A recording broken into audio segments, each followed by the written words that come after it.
parnaibanas e parnaibanos. Com muita satisfação que anuncio o nosso esforço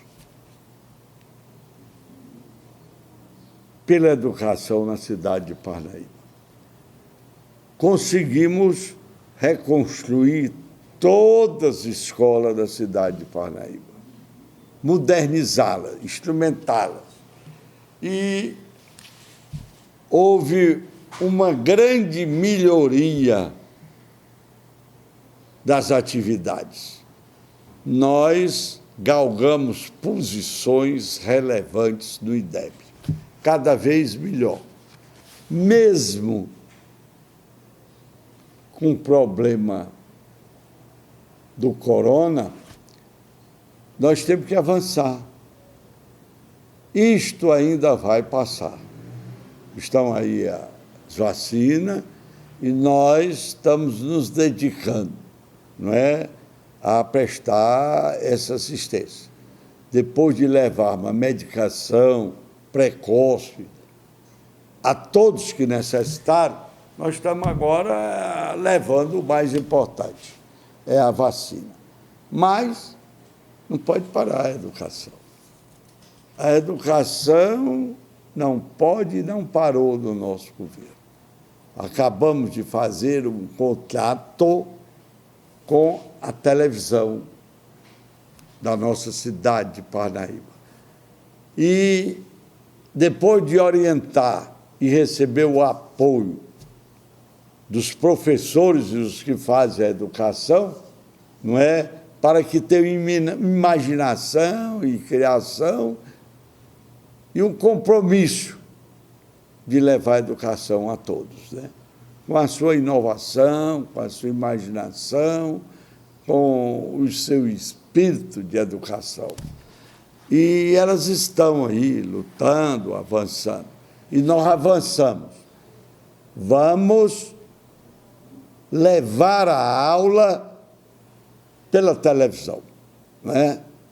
Então, e as nossas professoras, com a sua dedicação e a sua capacidade de educar, vão proporcionar, recuperar o aprendizado de nossa gente. Então, nós fazemos aqui o apelo a que todos nós superemos as dificuldades e, com muito amor, façamos presente a nossa educação. A cada instante, a cada oportunidade, aí estão as escolas, todas melhoradas, todas modernizadas, todas instrumentizadas. E agora damos esse avanço. Vamos chegar à nossa mocidade estudiosa através da televisão. E aulas programadas pelas nossas eficientes professoras e professores da Parnaíba. E eu convido a todos apoiarem essa iniciativa da nossa Secretaria de Educação, que, nesse momento de dificuldade, encontra caminhos para não faltar com a educação de nossa gente. Bom dia, alunos, pais e demais membros da comunidade parnaibana que abraçam a Rede Municipal de Ensino de Parnaíba. Eu sou professora Bruna Brito, professora do município de Parnaíba, e estou aqui para apresentar a vocês o projeto Aula na TV, um projeto idealizado pela Secretaria Municipal de Educação de Parnaíba, com o objetivo de levar o conhecimento até você, estudante da nossa rede de ensino. E vocês sabem o que é mais legal desse projeto? É que serão aulas ministradas por professores da nossa própria rede de ensino.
março de 2021, fizemos um ano de pandemia, onde as escolas de todo o Brasil e de todo o mundo tiveram que ser fechadas para conter a pandemia do novo coronavírus. O Brasil, gente, ele possui a maior média de semanas de escolas fechadas do mundo, segundo a Unicef. Nós, da equipe da Secretaria Municipal de Educação de Parnaíba, junto aos diretores de escolas, professores e demais membros da comunidade escolar, estamos concentrando esforços para resolver problemas gerados pelo afastamento dos alunos na escola. As escolas, elas vêm se mobilizando para a entrega de atividades na própria escola, atividades por disciplina. Os professores vêm administrando suas aulas pelo aplicativo WhatsApp e agora, recentemente, a SEDUC aderiu a uma plataforma de educação para compartilhamento de materiais e interação entre professores e alunos, a plataforma Google Sala de Aula. Hello people, tudo bem pessoal? Hoje eu vou ensinar para você como você vai acessar uma turma do Classroom se você receber um convite de um link ou de repente um código da turma, tá certo pessoal? Então eu vou te mostrar hoje como é que você vai acessar tanto do computador quanto do teu celular. Então vamos lá então? Deixa eu compartilhar aqui a tela com vocês, ok? Então olha só pessoal, eu tenho aqui a tela, né? Eu estou no meu computador, certo? E aí você vai aqui no browser, né? Estou usando aqui o Google Chrome, eu venho aqui e colo aquele link que você recebeu e dou Enter. A partir desse momento, ele vai pedir para eu poder fazer um login, tá? Então, eu vou colocar o meu e-mail institucional, tá? Aquele e-mail que eu recebi para poder acessar da minha escola ou do meu órgão, tá certo? E aí você vai colocar este e-mail, tá? No caso aqui eu vou escolher outro só para poder fazer aqui um exemplo para vocês, tá certo? Então você vai colocar esse e-mail que você recebeu, tá bom? Um e-mail institucional que você recebeu, tá bom? Não é o seu e-mail particular. Aí você vai acessar, vai colocar sua senha na próxima tela, certo? E aí ele vai abrir uma nova tela, tá? Então, ó, aí ele vai te perguntar, você quer acessar, quer participar daquela sala, daquele Google Classroom? Você diz sim. Ele já selecionou aqui o seu e-mail, né? Então você vem e participa da turma, tá? Ele vai fazer a inscrição de você naquela turma, pronto, você já está dentro da turma. Ele te dá aqui alguns tutoriais rápidos, tá certo? E assim é que você vai acessar o teu e-mail naquela tua turma, tá certo? Aí aqui tem as tuas atividades, né? Que você pode verificar depois, e tem as pessoas aqui que estão dentro daquela tua turma ali, tá certo? Então, pronto, você já está participando daquela turma. Uma outra forma de você fazer isso é pelo celular. Deixa eu mostrar aqui para vocês nessa outra tela aqui, certo? Só um instante. Então você vem aqui na Google Play, certo? Vai clicar aqui em pesquisar, pesquisa por Google Classroom, tá? Clicou aqui em Google Classroom, vai ter um botãozinho verde aqui, você clica em instalar, no meu caso aqui eu já instalei, ok? E você vai voltar lá, depois de instalado, você vai voltar lá no link que você recebeu, tá? Então você clica aqui, ele vai te habilitar, né? Te perguntar se você quer abrir com o Google Sala de Aula. Você clica nele e bota sempre, tá? Então ele vai abrir agora para ti o Google Classroom. Então ele vem aqui primeiros passos, certo? Aí ele vai te perguntar qual é a conta que você quer usar. No caso, você vai aqui em adicionar conta, tá? E coloca justamente a conta que você recebeu, a sua conta institucional, o seu e-mail e a sua senha. Então, no caso aqui, você vai colocar o seu e-mail e o seu e-mail primeiro, né? Vai na próxima aqui, tá? Eu vou só mudar aqui a tela agora que eu vou colocar a senha, tá bom? Só um instante aqui. Pronto, agora eu vou colocar a senha, você vai colocar a sua senha lá que você recebeu, tá? Ok. Colocou a senha, tá? Aí você clica no botãozinho próximo. Clica no botão concordo, certo? Aí ele vai dar mais uma verificada aqui nas informações, ok? Aí ele pergunta, você quer participar dessa turma? Aí você diz sim, né? Tá ali o seu e-mail que você colocou e agora você clica em participar da turma, tá? Aí você vai estar participando da turma agora nesse exato momento. Pronto, aí você já está inserido dentro da sua turma do Google Classroom, tá certo? Então é assim que você vai participar, né? É assim que você vai se inscrever, vai acessar a sua turma. Você vai clicar no link que você recebeu lá no WhatsApp ou em outro lugar, vai colocar sua senha institucional, seu e-mail institucional e vai clicar em participar da turma, no caso aqui do celular. Bem simples e bem prático, tá bom? Qualquer dúvida vocês podem deixar aqui nos comentários, será um prazer ajudar. Tchau, tchau e até o nosso próximo vídeo. Mas ainda não ficamos contentes com toda a abrangência, pois o projeto Aula na TV, ele tem um objetivo de facilitar mais ainda essa interação entre professor e aluno, por meio de aulas que serão transmitidas aqui pela TV Costa Norte, por professores da nossa própria rede de ensino. E nós esperamos o engajamento de todos os estudantes da nossa rede de ensino por aqui pelo canal. Estamos cientes das dificuldades que você, aluno, vem enfrentando em casa para os estudos.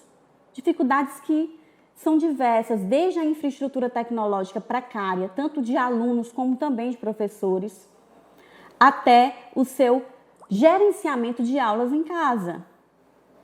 Não é? Pensando nisso, este projeto ele tem um objetivo de facilitar o acesso a esse conhecimento por meio de um canal de comunicação que abrange o maior número de pessoas, que é a televisão. Portanto, aluno da Rede Municipal de Ensino, esperamos que você aproveite essa oportunidade e participe aqui das nossas aulas de 8 às 10 da manhã, de segunda a sexta. As aulas abrangerão o ensino fundamental maior e menor e em breve vamos expandir para a educação infantil. E aqui vai o depoimento de uma das nossas alunas da nossa rede municipal de ensino sobre como estão as suas aulas à distância e como as aulas na TV poderiam ajudá-la. Olá, meu nome é Glevin Vitória Bredel Moraes, sou do 9º ano, estudo na escola Kaique. Minha opinião sobre as aulas online é que está ocorrendo tudo bem. Nós estamos estudando bastante, eu estou me esforçando bastante, estudo basicamente o dia todo e um pouco da noite. Eu tenho 2 irmãs que estudam também no mesmo celular. E isso complica muito porque o celular descarrega rápido, ele trava muito e no máximo só consigo assistir só 2 aulas ou talvez até só uma. E também por causa da condição financeira, isso nos atrapalha bastante porque nós não temos material suficiente.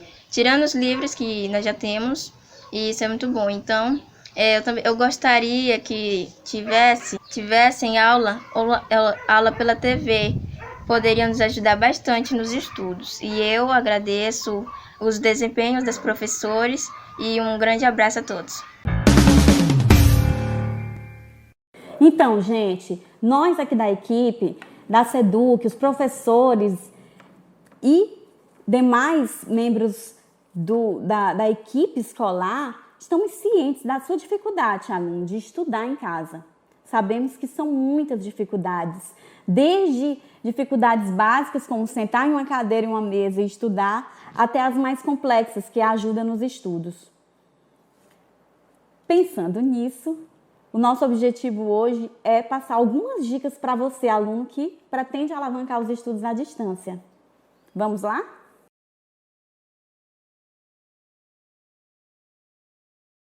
Então, pessoal, como estudar em casa? Parece uma coisa bem simples, né? Estudar em casa é básico, senta numa cadeira, estuda, abre o livro e pronto. Gente, não é tão básico assim. Até para eu, que sou professora e que já tenho experiência de estudos em casa, para mim também é difícil e eu preciso de organização, não é? Então, pensando nisso, a gente quer dar esse apoio e esse abraço de acolhimento para a abertura do nosso projeto. Reserve um local para os estudos. Gente, muito importante reservar um local para os estudos. Aqui vai algumas fotinhas de uns alunos da nossa rede municipal de ensino. Aqui tem o cantinho de estudos do José Pedro Moura, do 9º A Manhã, da escola Kaique, em Parnaíba.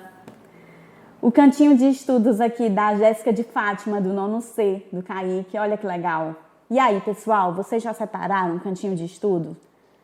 Muito importante vocês manterem o seu cantinho de estudo limpinho, aconchegante, iluminado, arejado, porque é necessário todas essas características para que ajudem vocês a concentrar na tarefa, ok?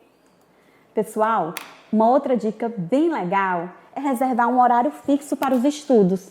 Pensando nisso, a TV aqui vai transmitir as aulas pela TV de 8 às 10 da manhã. Então, não deixem de acompanhar e reservem sempre esses horários para que a gente se encontre por aqui, ok? Mas se vocês tiverem aulas remotas nesse horário, vocês poderão acompanhar as aulas pelo canal da SEDUC, por meio da internet, é claro. E se não tiver internet, a TV Costa Norte poderá passar reprises de algumas aulas. É só acompanhar o canal e observar o cronograma, ok? Então, aqui eu vou mostrar para vocês algumas fotos de alunos da nossa rede municipal de ensino gerindo seus estudos em casa.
Monte um cronograma de estudos.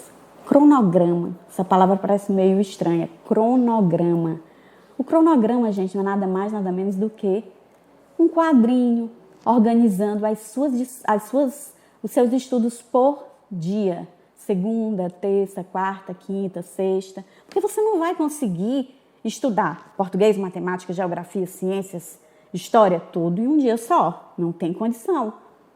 Ninguém consegue. Então, por dia você separa português, matemática, na terça, história, geografia, na quarta, matemática de novo, reforça o português, porque se você não organizar um cronograma, você não vai conseguir gerir os seus estudos em casa, vai ficar tudo desorganizado na cabeça.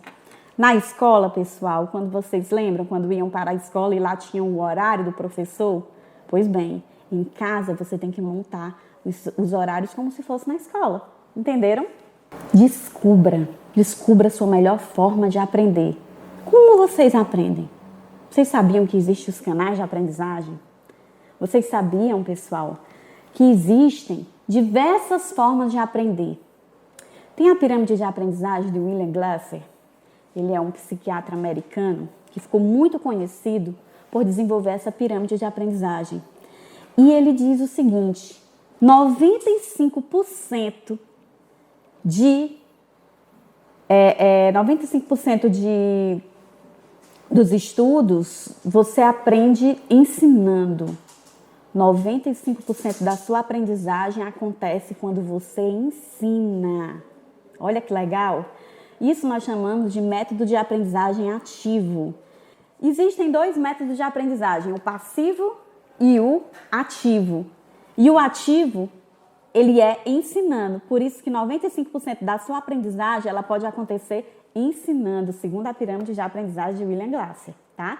E existe também, gente, os canais de aprendizagem. Quais são os canais? Os canais de aprendizagem estão na escuta, no fazer, no falar, no ler e no escrever. Quais esses canais de aprendizagem te sensibilizam mais nos estudos? Vamos pensar. Façam essa reflexão agora na casa de vocês e vejam quais são os canais de aprendizagens que mais te sensibilizam. Não é para escolher, vocês não vão escolher, vocês vão descobrir, ok? Uma outra forma, gente, de gerir os estudos em casa é fazer pausas. Você precisa parar. Ninguém consegue estudar 2 horas seguidas sentadinho numa cadeira sem dar uma respirada, sem beber uma água. Então, vocês precisam levantar um pouquinho da cadeira e respirar. E existem diversas formas de respirar, tá bom? Nós chamamos essas pausas de pausa criativa, né? O estudo, ele é feito por pausas criativas. E as pausas criativas, elas servem para te ajudar na concentração dos estudos quando você volta para casa. Prestem atenção. Beber uma água, comer uma fruta, ou até mesmo levantar da cadeira, ó, esticar os braços e fazer exercícios, né? Engraçado, né, gente? Mas não é tão engraçado assim, não. É necessário, tá? É algo que deve ficar no roteiro de estudo de vocês. Mas vocês também podem, se quiserem, levantar e fazer atividades manuais para aguçar a criatividade. Atividades manuais como... Eu vou dar uma dica que os pais vão gostar muito. Tipo, lavar uma louça. Ou então vocês podem varrer a casa. E aí a mãe vai dizer, gente, mas você não estava estudando, agora está aqui me ajudando, lavando louça, varrendo a casa para mim. Não, mãe, eu estou aguçando a minha criatividade. Isso faz parte do meu plano de estudo, que a professora Bruna Brito passou lá no canal do Costa Norte. Tá bom? Não esqueçam. Outra coisa, gente, interessante, a revisão. Revisem os estudos. Vocês poderiam montar, por exemplo, um mural na casa de vocês, na própria parede, ou se tiver um quadro de madeira, ou qualquer outra coisa que vocês queiram, pendurar papeizinhos que apresentem frases que vão te ajudar durante os estudos, frases sobre informações das disciplinas. Por exemplo, o que são astros? São todos os corpos que giram no espaço. Aí você coloca lá, entendeu? Lá no mural. Informações que são relevantes para o teu conhecimento em casa, tá, estudante? Então, por isso que eu vou mostrar para vocês aqui o meu quadro, tá? Esse é o meu quadro de estudos. Muito bem. E vocês podem colocar, por exemplo, o nome do assunto, um ponto importante sobre aquele assunto, montar mapas mentais. Vocês já ouviram falar de mapas mentais? Mapas mentais é quando vocês separam palavras relevantes sobre um determinado conhecimento. Entenderam? Ah, eu gosto muito da palavra concentração. Quais são as palavras que se relacionam com a palavra concentração? Vocês podem montar esses mapas em papeizinhos e distribuir pelo quarto de vocês. Tudo isso ajuda no aprendizado, tá bom? Lembram dos canais de aprendizagem, né? Eu quero que vocês voltem lá e descubram qual é o seu. É escrevendo, é escutando, é vendo, é falando, é dançando, é escutando música. Descubram, existem vários. E depois que feito tudo isso, eu vou dar os parabéns a vocês, estudantes, que prestaram atenção em todas as partes, em todos os detalhes e conseguiram agora descobrir o caminho para a autonomia dos estudos em casa, tá? E para desenvolver autonomia, vocês terão que desenvolver características de autoconhecimento, não é?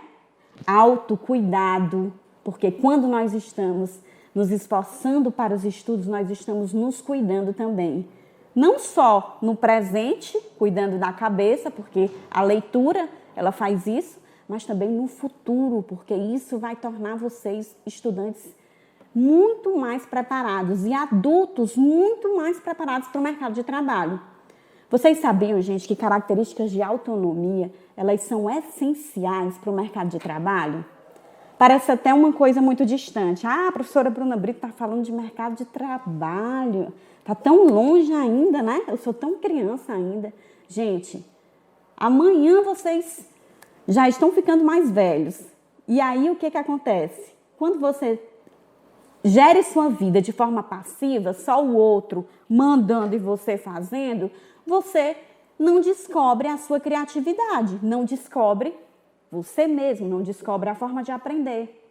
E quando a gente consegue se descobrir, nós estamos desenvolvendo características de autonomia, autoconhecimento, autocuidado. Vocês serão muito mais aproveitados no mercado de trabalho e serão adultos melhores.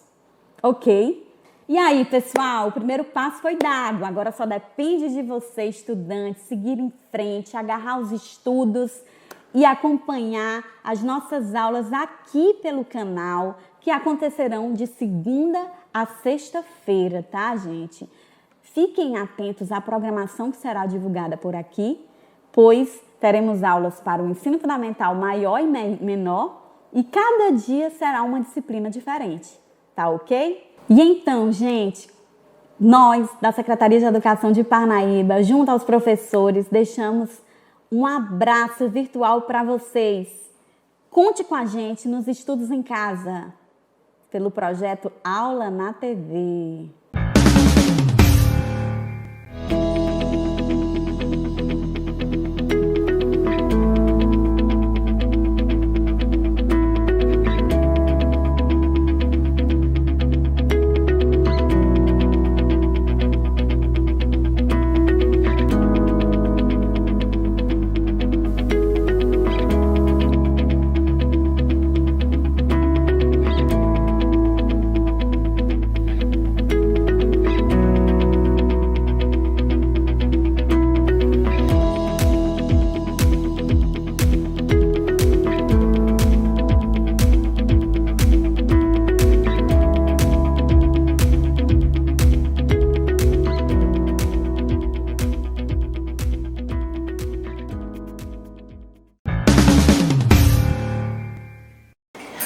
Olá, queridos alunos, me chamo Francileuda Lopes, sou professora da Rede Municipal de Ensino da cidade de Parnaíba e vou ministrar para vocês as aulas de História, hoje para o 6º ano.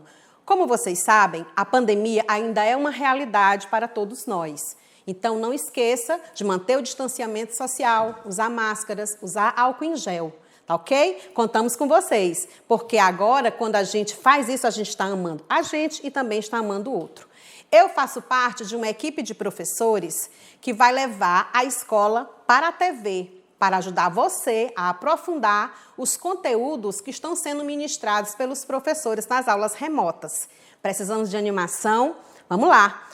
Levanta o fôlego e vamos juntos nessa empreitada. Conto com você! Hoje, o nosso conteúdo de História é uma introdução aos estudos da História.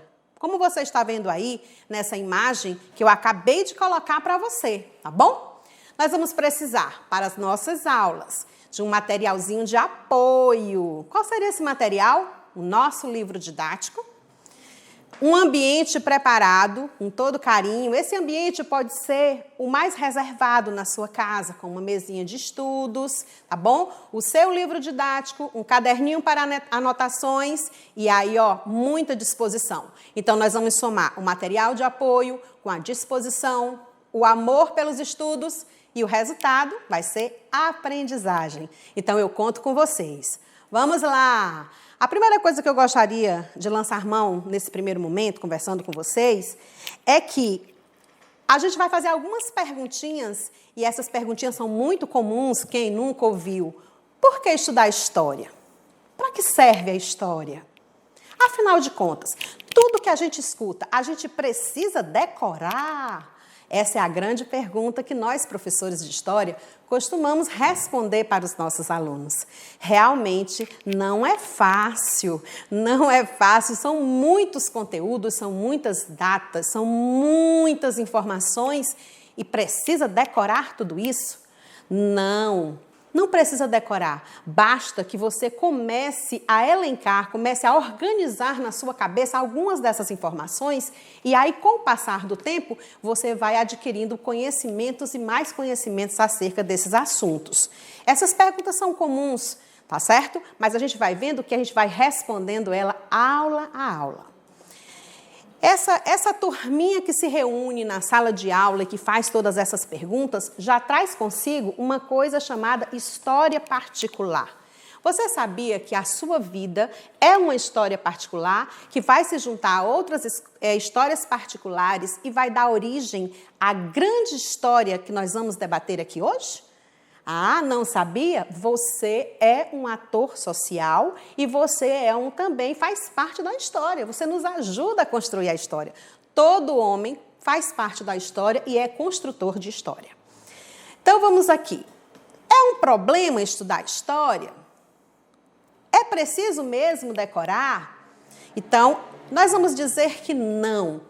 Que história é legal, que história é bom, porque a história é uma forma de você visualizar as coisas que já aconteceram e trazer para vocês informações que vão te enriquecer no teu dia a dia, no teu cotidiano. E isso é bom demais. Ora, se isso é bom, isso é maravilhoso. Para começar, nós vamos começar com algo assim mais generalizado. O que é algo generalizado? É algo mais abrangente, algo mais amplo. Então, para a gente começar, a gente vai falar o seguinte: por que a gente estuda história? Qual a importância disso? A primeira coisa que nós vamos perceber é que nós fazemos parte de um contexto global. Nós não somos sozinhos no mundo. Nós somos um ser individual que se junta numa família, que faz parte de uma comunidade, um bairro, uma cidade, um estado, e aí vai, até nós chegarmos à grande esfera global. Então, nós fazemos parte desse contexto, nós não podemos nos isentar, nós não podemos esquecer que fazemos parte dessa história. Então, para tudo isso, a gente vai observar, eu queria que vocês olhassem aí com muito carinho para esse slide que eu coloquei para vocês, alguns fatos são determinantes na história. Por quê? Porque fatos que acontecem, por exemplo, na minha casa, na sua casa, na casa do vizinho, eles têm uma importância para nós quanto história pessoal.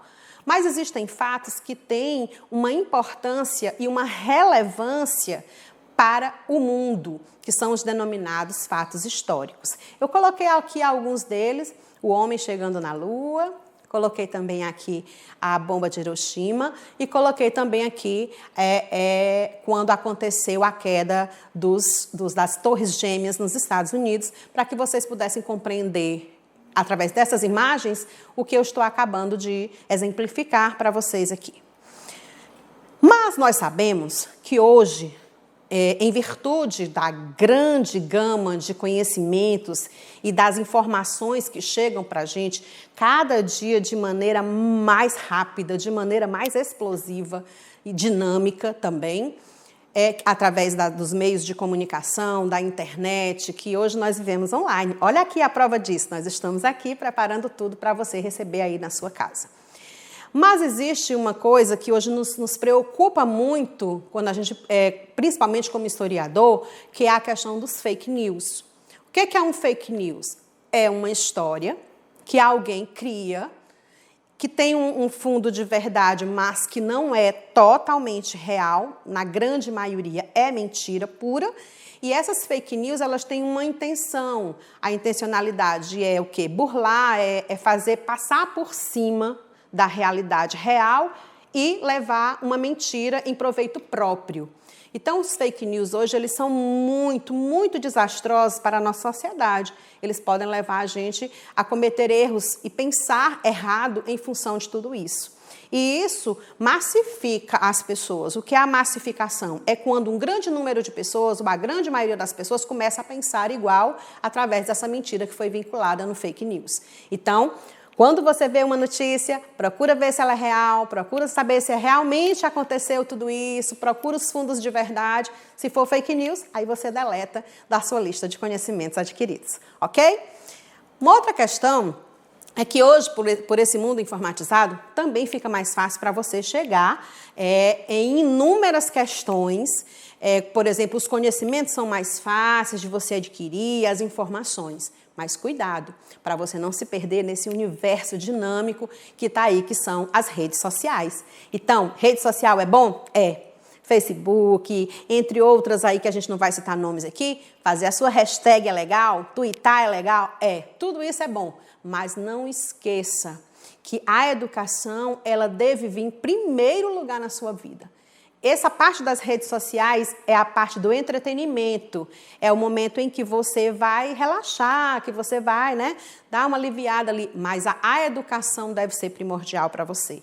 Então, reserve momentos para as redes sociais e reserve momentos para os estudos, porque os estudos é que vão fazer com que você seja um cidadão que vai, dentro da sociedade, criar uma estrutura social, financeira, intelectual, que vai, no caso, te colocar para frente, Que vai fazer você ser aquele cara que vai vencer na vida pelos meios próprios. Então, a educação ainda é, para nós, um meio de nós chegarmos e alcançarmos os nossos objetivos. Gostaria agora que você lesse comigo aí, através desse slide, um conceito que eu preparei para você sobre história. História é uma ciência humana que estuda o desenvolvimento do homem no tempo. A história analisa os processos históricos, os personagens e faz compreender um determinado período histórico, uma cultura ou uma civilização. Não quero, com isso, limitar você a esse único conceito. Existem vários conceitos para a história. Dentre esses vários, essa gama, esse campo vasto de conceitos da história, eu sugeri esse para que nós pudéssemos aqui consolidar a nossa aprendizagem. Porém, você vai ver que vários teóricos, e quem são os teóricos? São as pessoas que estudam, criam uma teoria, difundem uma teoria e colocam isso em livros. Então, os teóricos da educação, os teóricos da história são denominados historiadores. Existem muitos historiadores e cada um vai ver a história por uma vertente. E o que é uma vertente? É uma maneira de ver. Então, cada historiador ele vai buscar uma maneira de ver e vai nos apontar essa forma de construir história. Eu trouxe aqui para vocês um chamado Mark Bloch. Quem é Mark Bloch? Essa imagem aí é a imagem do Mark Bloch para você. Ele diz que o objeto de estudo da história é, por natureza, o homem. Ele disse que não existe história se o homem não estiver à frente dessa construção. Lembra que eu falei para você lá no início da nossa aula que nós estamos no centro, na construção da história individual e que essas histórias individuais se somam e criam histórias coletivas? Lembrou? Olha lá, meu pensamento tem um pouco da ideia daquilo que Mark Bloch coloca aqui no seu pensamento, certo?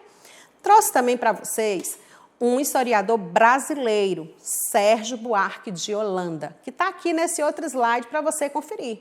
Quem é o Sérgio Buarque de Holanda? Esse maravilhoso historiador brasileiro, ele diz que a história é o estudo das transformações da sociedade humana ao longo do tempo. Olha aí, disse para vocês que existem maneiras diferentes de cada historiador ver a história? Então, olha aí, o confronto. Um diz que o homem é o centro. E já para Sérgio Buarque de Holanda, a história é o quê? É resultado das transformações sociais.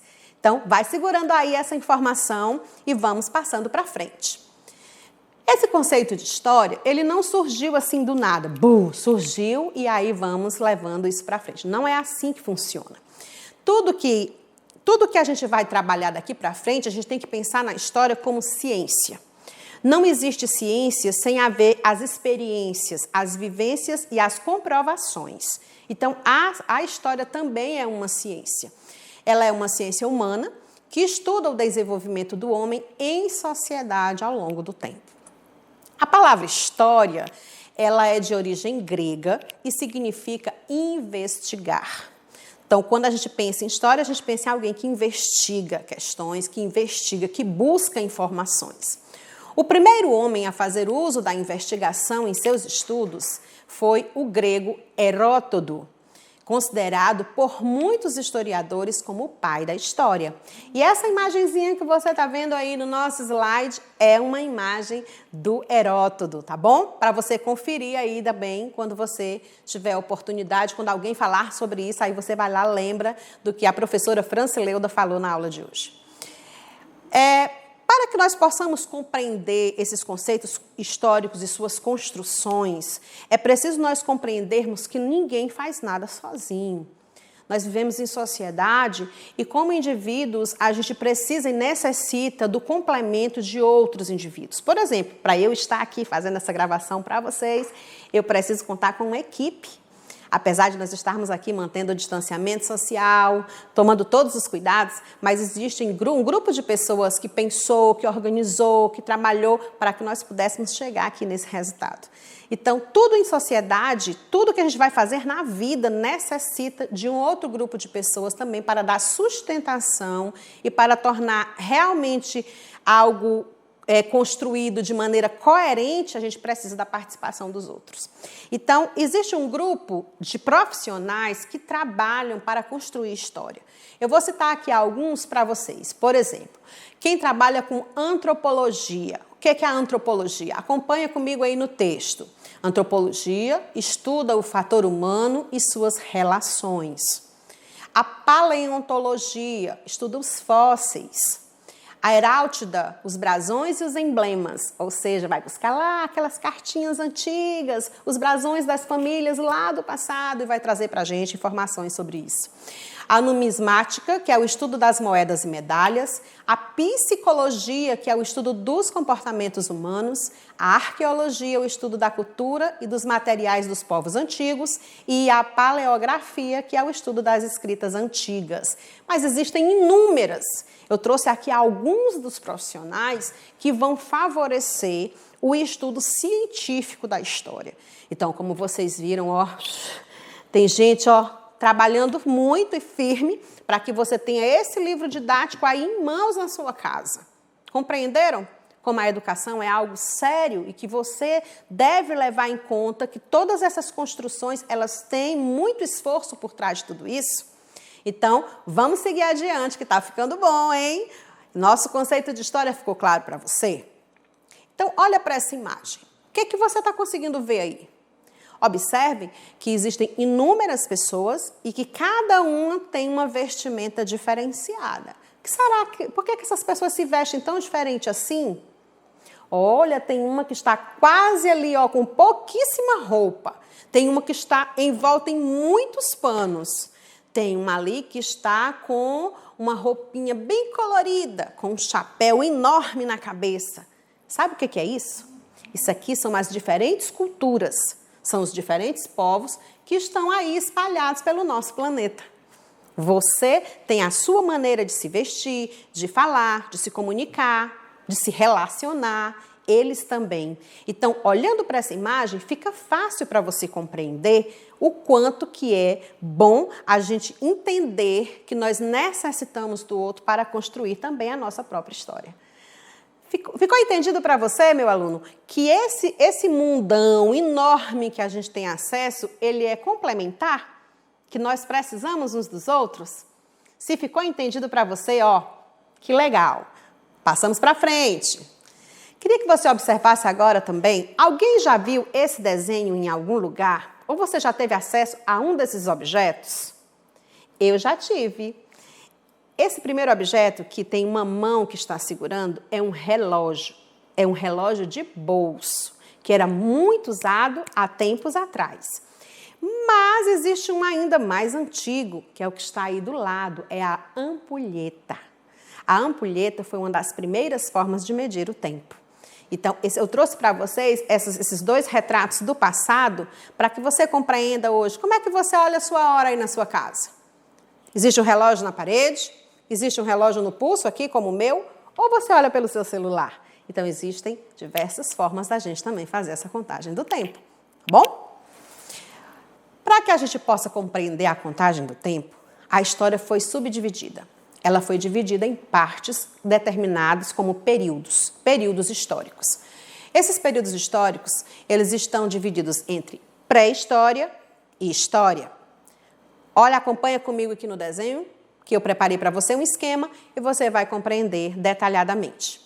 A pré-história, ela está dividida em 3 períodos, que é o paleolítico, que é a idade da pedra lascada, o período neolítico, que é a idade da pedra polida, e a idade dos metais, que é quando vai entrar o cobre, o ferro, o bronze e os metais em geral, ok?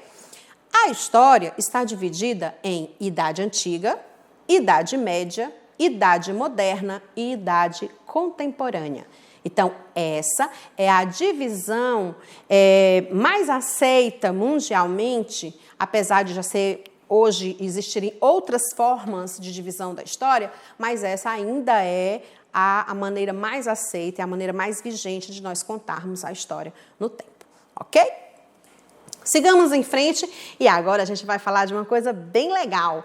Eu sei que você em algum lugar já viu uma imagem parecida com essa que eu estou colocando aqui para você nesse slide. Acompanha comigo. A pré-história, acompanhando todo o processo de desenvolvimento humano, desde a utilização da pedra e do metal para a produção de ferramentas até o processo de sedentarização. Lembra que eu falei lá no slide anterior que ela estava dividida em pedra lascada, pedra polida, idade dos metais, ok? Então, até o homem chegar na sedentarização, professor, o que é um ser sedentário? Ser sedentário é quando ele para. Alguém diz assim, tem que fazer atividade física, está muito sedentário, está muito parado. Então, ser sedentário é parar. Por quê? Porque os primeiros homens, eles não eram sedentários, eles eram chamados nômades. O que é o processo de ser nômade? Ser nômade é estar, no momento, morando no lugar, depois ficar se mudando de região para região. E por que esses homens faziam isso? Eles faziam isso porque eles viviam basicamente da caça, da pesca, e eles não podiam parar, porque quando em determinado momento acabavam os animais daquela região, aí eles precisavam migrar, ou seja, partir para outras regiões para que eles tivessem acesso novamente à sua cadeia alimentar, certo? Aí o homem se torna um sedentário e dá fim, então, ao processo que a gente chama de pré-história. Trouxe aqui para vocês essa imagem, os homens fazendo pinturas nas cavernas. Sabe como é o nome dessa pintura que o homem já é artista desde lá da pré-história? Essa pintura se chama pintura rupestre, ou seja, a pintura que é colocada em paredes.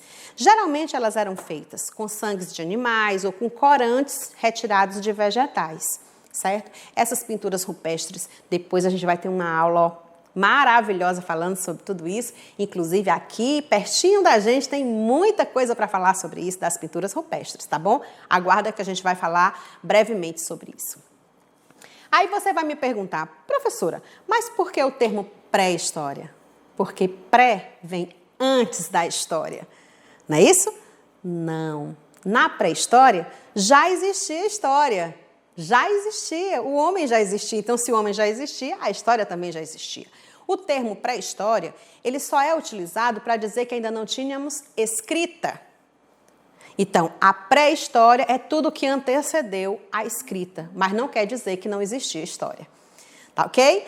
E a história, que está subdividida naqueles outros momentos que eu falei para você, que eu vou estar aqui, a Idade Antiga, que é o período da história que se estende desde a criação da escrita até o fim do Império Romano. Aqui são as imagens de algumas civilizações antigas. A Idade Antiga, que é o período onde se estudam as grandes civilizações da antiguidade, as suas formas de desenvolvimento. A Idade Média, que a gente também vai ter uma aula específica para falar sobre isso. A Idade Moderna. Francileuda, a Idade Moderna é o momento que nós estamos vivendo? Nananina, não. A Idade Moderna foi um momento histórico, mas não é o momento que nós estamos vivenciando agora. Nós estamos vivenciando agora a Idade Contemporânea. Tá ok? A gente vai ter um momento para estudar mais detalhadamente sobre cada uma dessas compartimentações da história. E eu conto com você nesses estudos, tá bom? Para a gente ficar mais à vontade, para a gente compreender melhor essas questões, a gente vai ter um outro momento para se encontrar. E eu conto com você, tá bom? Meu caro aluno, foi um prazer estar com você. Eu espero que você tenha compreendido essa parte introdutória dos estudos da história e até a próxima aula. Bye!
Bom dia, pessoal. A partir de hoje vou estar com vocês aqui nesse canal, passando conhecimentos matemáticos para vocês, do 8º e 9º ano. Nós iniciaremos com o assunto do 8º ano. Começaremos com o conjunto dos números racionais, mas antes faremos uma revisãozinha de conjunto dos números naturais e conjunto dos números inteiros. Vocês lembram quem seriam os números naturais? Claro que sim, né? São aqueles números que começam no zero, aquele conjunto numérico que começa no zero e aumenta de 1 em 1 unidade. 0, 1, 2, 3, 4, até o infinito. Então, esse conjunto tem início, que é no zero, mas não tem fim, ele é infinito. E no conjunto dos números naturais só eram definidas as operações de adição e multiplicação. Ou seja, sempre que você tivesse dois números naturais, e os somasse, você encontraria outro número natural. Exemplo, 2 mais 3. 2 é natural, 3 também, você acharia o 5, que é natural. 10 mais 15. 10 é natural, 15 também. O resultado dessa soma seria 25, que também é natural. Mas nem sempre você conseguiria efetuar subtrações e divisões no conjunto dos naturais. Por exemplo, se você dividir 10, que é natural, por 5, que é natural, você encontra 2, que é natural. Mas se você dividir 10 natural por 3 natural, você não vai encontrar um número natural. E a subtração também nem sempre era possível. Por exemplo, o 8, que é natural, se você subtrair o 10, que também é natural, não encontra um número natural. Daí surgiram os números inteiros. Nos números inteiros, você tem todos os naturais e também os inteiros negativos, certo? Então, esse conjunto não tem início, nem tem fim. Já nos números inteiros, nesse conjunto, a subtração é definida, certo? Sempre que você tiver dois números inteiros e subtrair, o resultado também será inteiro. Mas a divisão nem sempre. Por exemplo, 10, o mesmo exemplo que eu dei há pouco, 10 dividido por 3, não seria um número inteiro. E quem são os números racionais, que é esse conjunto que nós vamos passar a estudar agora? É um conjunto formado por todos os números que podem ser escritos na forma de fração, com numerador e denominador inteiro, sendo que o denominador diferente de zero, porque não podemos dividir por zero, né? Vou botar aqui uma simbologiazinha para vocês. Que eu falei para vocês. O conjunto dos números racionais, ele é representado pela letra Q.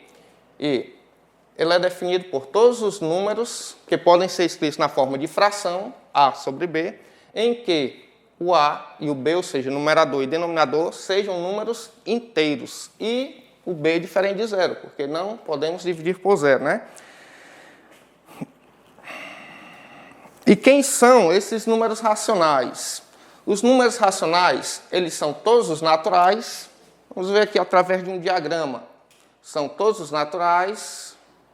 Digamos que aqui estejam todos os naturais.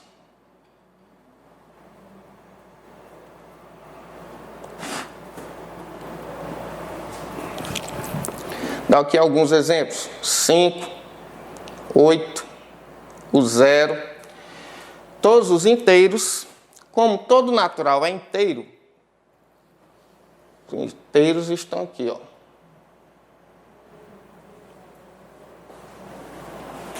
Representado pela letra Z, como vocês já sabem, né? Exemplos aqui de alguns números inteiros que não sejam naturais, são aqueles inteiros negativos. Por exemplo, menos 3, menos ficou feio, menos 9, o menos 15, e assim por diante. Então, todos esses números aqui são também racionais, mas além desses, temos outros.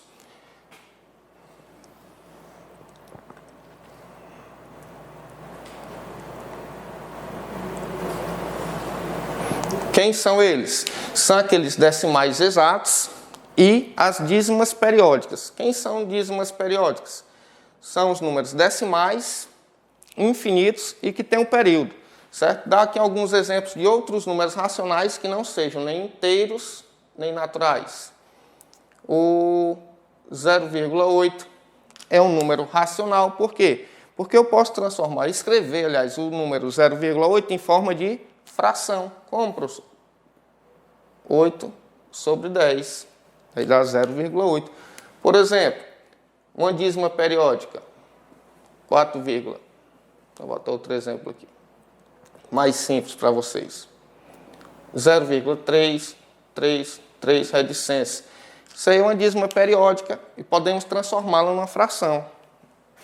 Essa dízima pode ser escrita assim também, ó. Divisão de dois números inteiros, onde o denominador é diferente de zero. Então, aqui o conjunto dos números racionais. Operações com os números racionais. Nós vamos ver primeiro a adição e subtração. A adição e subtração, elas se dividem em dois casos. Um bem fácil e o outro menos fácil um pouco. Vou dar aqui alguns exemplos. Esse caso é bem simples. Quando os denominadores são iguais, você efetua as operações só com os numeradores e repete o denominador. Vamos ver um exemplo. Pronto. Nesse exemplo, os denominadores são iguais, né? Mas nós temos aqueles parênteses e dois sinais menos junto. Então, sinais iguais dá positivo, né? Então, nós vamos eliminar aquele parêntese, repetir esse 4 sobre 15 negativo aqui. E menos com menos dá mais. 9 sobre 15 eu repito. Pronto. Agora eu fiquei com essa expressão. Denominadores iguais, eu repito. E efetuo as operações com os numeradores. Menos 4 mais 9 é a mesma coisa. De 9, menos 4 dá quanto? Eu obtive 5 sobre 15. Mas eu estou observando que 5 é múltiplo de 5 e 15 também. Então dá para eu simplificar toda essa expressão por 5. Como? Divido aqui por 5 e aqui por 5. 5 dividido por 5 dá 1, 15 por 5 dá 3. Simplifiquei aquela expressão, ficou 1/3. 1/3 positivo ou negativo? Positivo, porque o 9 era maior do que o 4. Então dá o sinal do 9, que é positivo. Quando é positivo, não precisamos colocar, certo? Agora vamos para o segundo caso. Os denominadores são diferentes. Dá um exemplo aqui.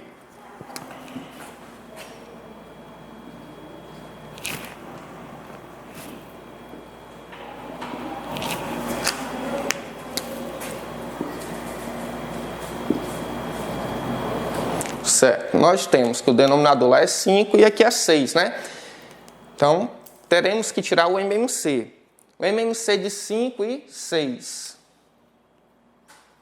Uma dica para vocês. Toda vez que você vai tirar o MMC de números em que eles não tenham fatores comuns, o MMC é só multiplicação, certo? Então, 5 vezes 6 dá 30. Então, antes de colocar o denominador 30, eu vou eliminar esse parênteses aqui. Mas quais são os sinais que nós temos aqui? Mais e menos. Sinais diferentes dá negativo, né? Então fica 9 sobre 5 menos 1 sobre 6. E agora? Agora sim, o MMC de 5 e 6 é 30.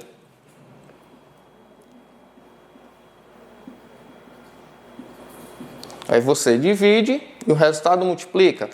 30 dividido por 5 dá 6. 6 vezes 9, 54. 30 dividido por 6 dá 5. Vezes 1, 5. Agora sim, os denominadores se tornaram iguais. Eu vou proceder que nem no primeiro caso. Repito o denominador, que é 30. 54 menos 5, 49. 49 e 30, esses dois números são chamados primos entre si, eles não têm fatores comuns. Então, essa fração não pode ser simplificada. Então, está aqui o resultado. 49 sobre 30. Na multiplicação não tem segredo. Basta você multiplicar os numeradores e multiplicar os denominadores. E caso você consiga simplificar, sempre é bom fazer esse procedimento. Dá um exemplo aqui. Menos 5 nonos multiplicado por menos 3 quartos. Primeira coisa que você vai fazer, multiplicar esses sinais aí, né? Menos vezes menos, eu já sei que vai dar positivo. Então, a fração resultante aqui será positiva. Aí, o que eu vou fazer? Multiplicar os numeradores e multiplicar os denominadores. 5 vezes 3 dá 15. 9 vezes 4, 36. 15 sobre 36, ou seja, 15 36avos. Será que essa fração tem como ser simplificada? Aí eu volto para os critérios de divisibilidade e estou observando o seguinte. 15, 1 mais 5 é 6, é divisível por 3. E 36, 3 mais 6 é 9, também é divisível por 3. Então, eu posso simplificá-la toda por 3. Vou dividir aqui por 3 e aqui também. 15 por 3 dá 5. 36 por 3, 12. Agora eu obtive essa fração, 5 sobre 12. 5 e 12 são números primos entre si. Não tem como simplificar mais essa fração. Então, 5 sobre 12 é o resultado. E na divisão? E aqui a divisão.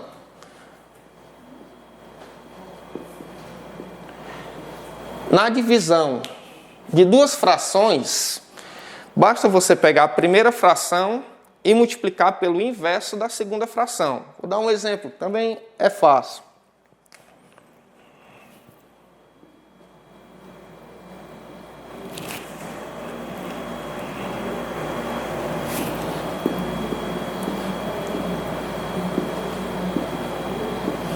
Pronto, 4 nonos divididos por menos 5 terços. Eu vou pegar a primeira fração, 4 nonos, e multiplicar pelo inverso da segunda. Qual é o inverso de menos 5 terços?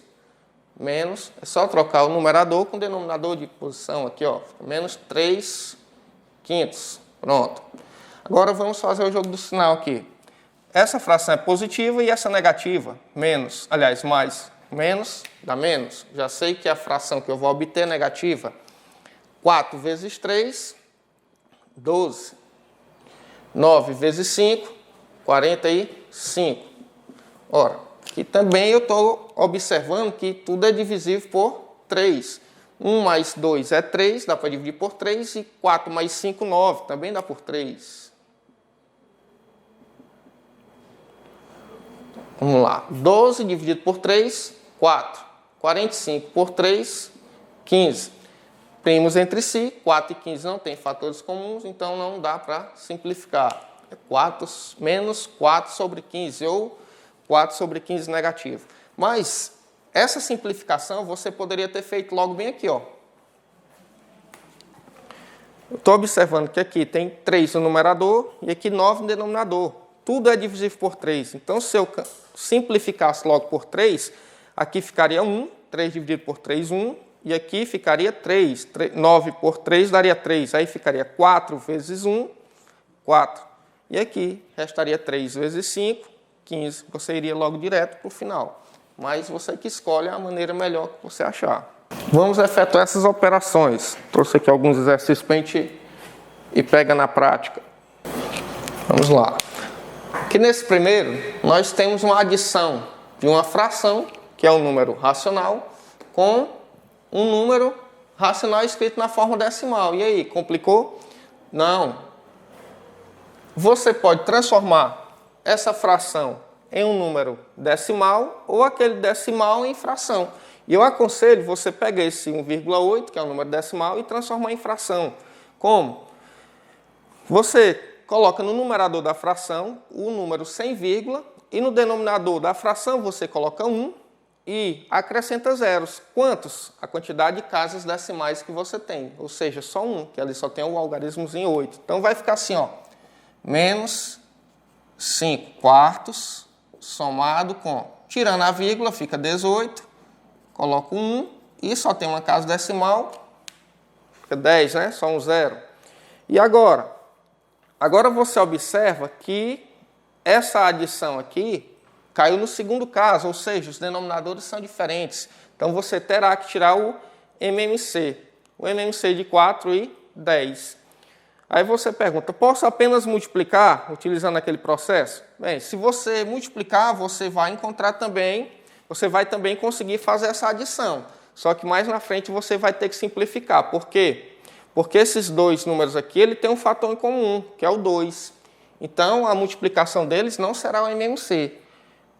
O MMC de 4 e 10, se você desenvolver, você vai achar que é o 20. Então, vamos lá. 20 e 20. Menos e mais, né? 20 dividido por 4 dá 5. Vezes 5, 25. 20 dividido por 10 dá 2. 2 vezes 18, 36. E agora? Agora é só efetuar as operações com os numeradores, já que os denominadores são iguais. Vou repetir o denominador, que é 20, e menos 25 somado com 36. 36 é maior do que 25, então o resultado será positivo, que é o sinal do 36. Então, você pega 36 menos 25, dá 11. Positivo. Quando é positivo, não precisamos colocar o sinal. Esses dois números são primos entre si, então não podemos simplificar essa fração, que é o resultado. No segundo exemplo, já temos duas frações, só que denominadores diferentes. Complicou de novo, né? Não, é fácil. Denominadores diferentes e primos entre si. Para achar o MMC é só multiplicá-los. 5 vezes 4, 20 também. 20 dividido por 5, 4 vezes 4, 16. 20 dividido por 4, 5. 5 vezes 11, 55. Denominadores iguais, eu repito, 20. Efetua as operações com os numeradores, 16 mais 55. 71 sobre 20. Esses dois números primos entre si, então não podemos simplificar essa fração. Agora, esse próximo exemplo, nós temos dois números na forma decimal. É só você colocar vírgula embaixo de vírgula e efetuar as operações. Ó. No caso aqui é a subtração. Então, 28,34 menos 16,43. Subtração, não é? 4 menos 3, 1. 3, não dá para tirar 4. Pede um emprestado, fica 13. Menos 4, 9. 8, emprestou, ficou 7. Menos 6, 1. 2 menos 1, 1. Observe que 28,34 é maior do que 16,43. Né? Isso é positivo e esse é negativo. Então, dá-se o sinal do maior. Ou seja, esse resultado será positivo. Agora, nesse próximo exemplo, nós temos uma multiplicação. Mas aqui é um número decimal e aqui em forma de fração. O que a gente faz? Vou proceder da mesma maneira que nós fizemos no primeiro exemplo. Ó. Vou pegar esse 4,5 e transformar em fração. Como? Ora, coloco no numerador o número sem a vírgula. No denominador 1, uma casa decimal, acrescento um zerozinho aqui. Aí, vezes, aqui já está em forma de fração, 4 quintos, certo? O que é que eu posso fazer aqui? Agora eu vou pegar e multiplicar numerador com numerador e denominador com denominador. Mas eu estou observando que eu posso simplificar antes de fazer essa multiplicação. Como? Bem, aqui eu tenho 45 e aqui eu tenho 5. Tudo pode ser simplificado por 5.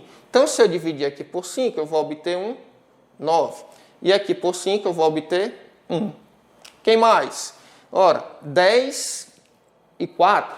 Tudo aqui pode ser dividido por 2. 10 por 2, 5. 4 por 2, 2. Agora, fazendo o jogo de sinal, positivo com negativo, é negativo. 9 vezes 2, 18. 5 vezes 1, 5. Menos 18 sobre 5. Se você quiser dividir, colocar também em forma de decimal, pode. Mas só até aí já está bem demais. Vamos aqui para essa próxima. Também outra divisão, né? Aliás, aqui é a multiplicação, aqui já é uma divisão. Como a gente procede no caso da divisão? A primeira fração, 18 sobre 4, multiplicada pelo inverso da segunda, que é o inverso de 9 sobre 2. 2 sobre 9. Antes de eu multiplicar, eu consigo simplificar alguém? Consigo. 18 e 9. Dá para eu simplificar tudo por 9. Se eu dividir aqui por 9, eu encontro 2. E eu dividir aqui por 9, eu encontro 1. Ou seja, o 9 ele era um fator comum aqui, é o numerador e denominador. Então, posso simplificar logo por ele. Quem mais? 2 e 4. Dá para eu simplificar tudo por 2. 2 dividido por 2 dá 1. E 4 dividido por 2 dá 2. Então, o que foi que restou ali? 2 vezes 1, 2. 2 vezes 1, 2. 2 dividido por 2, 1. E nessa última, eu tenho 4 para dividir por menos 23 sobre 5. Como nós vamos fazer isso? Ora, divisão, pega a primeira e multiplica pelo inverso da segunda.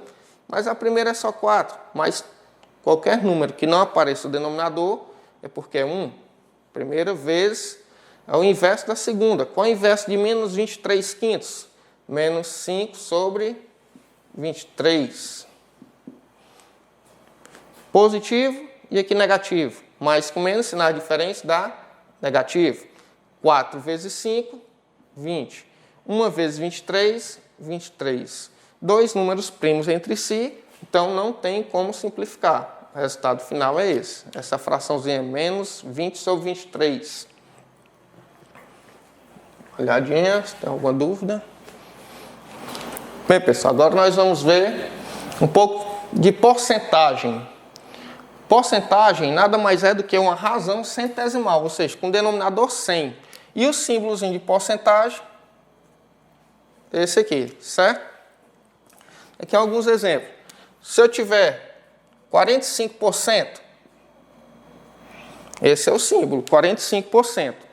E isso é equivalente a essa fração, ó, 45 dividido por 100, que também pode ser escrito na forma decimal. Se você dividir 45 por 100, você acha 0,45.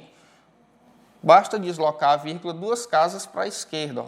2 zeros, 0,45, certo? Ó, como escrever uma fração na forma de porcentagem? Essa aqui ficou fácil, né? Porque o denominador já era 100. Mas se você tiver frações onde o denominador não seja 100, por exemplo, agora nós vamos pegar 1/4 e descobrir como pode ser escrito em forma de porcentagem. Se você dividir 1 por 4, você acha 0,25, certo?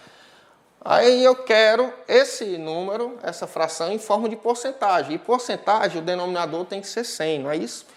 Então, você faz o seguinte, se você pegar esse 0,25 e multiplicar por 100 e depois dividir, não vai alterá-lo. Então, é isso que eu vou fazer.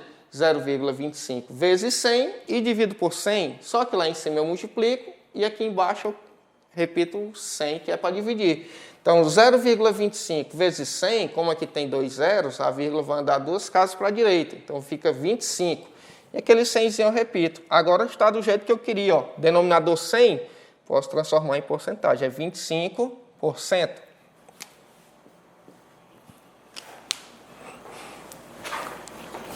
Vamos ver alguns exemplos. Ó, na venda de um celular de R$800, ele custava R$800.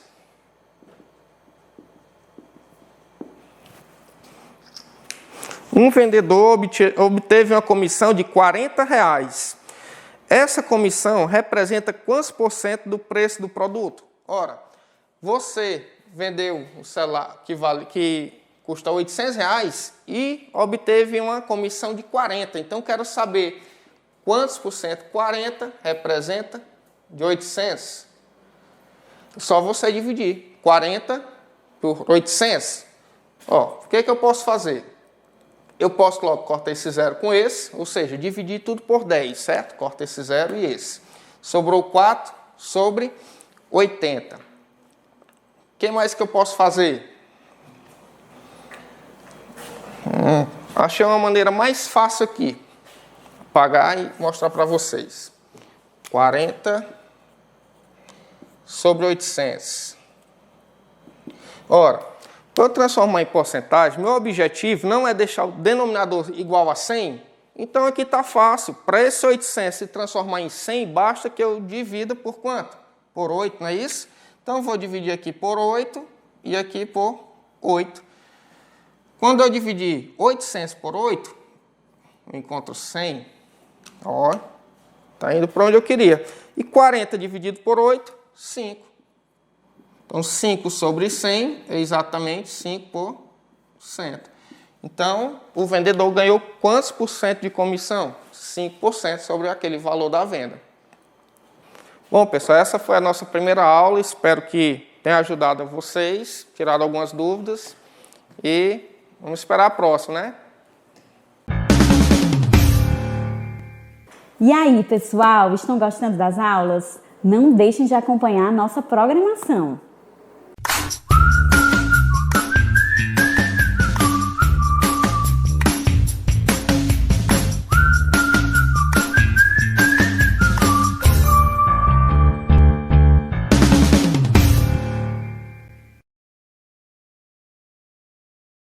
Hello guys, my name is Paula Fabrícia e eu serei professora de inglês de vocês aqui na TV. Eu serei a teacher de vocês e a aula de hoje ela está voltada para os alunos do 6º ano, da turminha do 6º ano. Antes de mais nada, eu gostaria de dar as boas-vindas a você, aluno da Rede Municipal de Ensino da cidade de Parnaíba. Preparamos tudo com muito carinho, dedicação e cuidado para vocês. Espero que vocês gostem. Teremos aula de inglês semanal, então teremos muitas atividades, pronúncia, assunto e muito conhecimento. Are you ready? Vocês estão prontos? Iremos utilizar o livro do 6º ano Become, da FTD, para dar suporte às nossas aulas, mas iremos utilizar outras ferramentas e recursos pedagógicos. Agora, pessoal, eu gostaria de iniciar a minha aula fazendo um questionamento, na verdade, mostrando para vocês um questionamento dos meus alunos. Muitos deles, eles me perguntam, professora, por que eu tenho que aprender inglês? Por que esse idioma é tão importante assim? A senhora fala bastante disso na sala. Então, pessoal, no assunto de hoje, nós iremos trabalhar exatamente isso. A importância do inglês na nossa vida, com os seguintes objetivos. Compreender a importância do inglês como recurso de inclusão na sociedade, bem como maior chance de mobilidade social e empregabilidade. O que isso quer dizer? Quando você tem esse recurso de aprender inglês, ser fluente no idioma, você vai ter mais chances de se mover socialmente falando. Socialmente, digamos assim, arranjar um emprego melhor, poder viajar, dentre outras situações. Vamos pensar e vamos discutir sobre o uso do inglês em mensagens diversas e em produtos culturais. Então, esses aqui são os nossos objetivos primordiais da nossa aula.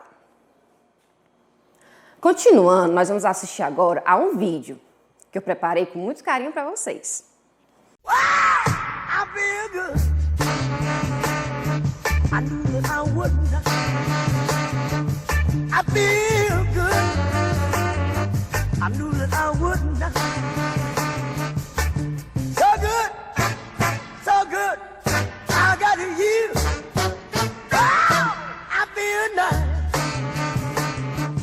sugar and spice. I feel nice, like sugar and spice. So nice, I got you. Então, pessoal, o que vocês acharam do vídeo? Vocês gostaram? Eu espero que sim. Muitas imagens interessantes, muitas palavras em inglês que vocês veem no dia a dia de vocês, do momento que você acorda até quando você vai dormir. Então, por exemplo, Facebook, Gmail, que mais? Big Brother Brasil. Então, são palavras que estão no seu dia a dia e a gente não tem como não perceber elas. Então, assim, o inglês está presente no nosso dia a dia. E outra coisa que eu gostaria de chamar a atenção, nos jogos. Então, eu vi aí que vocês deram uma olhadinha num jogo bem legal, né? Free Fire. Falando nisso, jogar menos, estudar mais. Então, o Free Fire, a palavra em si está toda em inglês. Então, existem N situações em que o inglês está presente. Nos jogos, nos alimentos, na internet principalmente.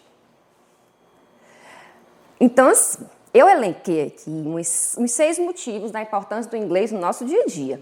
O primeiro motivo é o seguinte: inglês é um dos idiomas mais falados no mundo.